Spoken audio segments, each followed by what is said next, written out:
खबर से आगाह करते चलें कि समुद्री लहरों ने कराची के साहिली पुश्तों को अबूर कर लिया। साहिली समंदर पर मौजूद कई तामीरात गिर गई, सड़कें भी ज़ेरे आब आ गई। तूफान आज सुबह 11 बजे केटी बंदर से टकराने का इम्कान।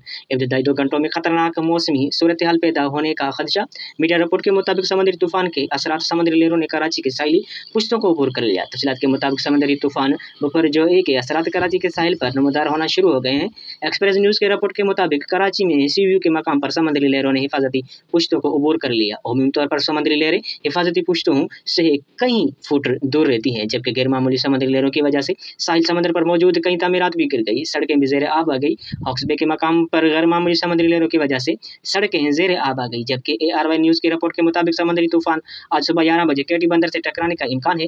इब्तदाई 2 घंटों में खतरनाक मौसमी सूरत हाल पैदा होने का खदशा है।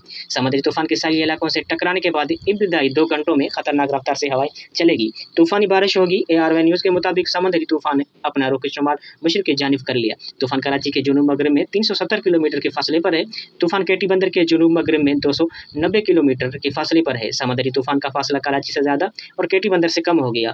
तूफान ठट्टा के जुनूब मगरब में 335 किलोमीटर के फासले पर है। समुद्री तूफान आज केटी बंदर और भारत गुजरात के टकराएगा। तूफान बफरजोई के गिर्द 150 तहाँ 160 किलोमीटर की फी घंटा रफ्तार से हवाएं चल रही है। तूफान के गिर्द 180 किलोमीटर की रफ्तार से जकड़ चल रही है। समुद्री तूफान के मरकज गिर्द 30 फुट लहरें बुलंद हो रही है। तूफान टकराने से मुतासरा इलाकों में 100 से 120 किलोमीटर फी घंटा की रफ्तार से हवाएं चलेगी। तूफान टकराने पर मुतासरा इलाकों में 140 किलोमीटर फी घंटा की रफ्तार से जकड़ चलेगा। मुतासर इलाकों में गरज चमक के साथ तूफानी बारिशें मुतवक्को हैं। तूफानी हवाओं और बारिशों का सिलसिला 17 जून तक जारी रहेगा।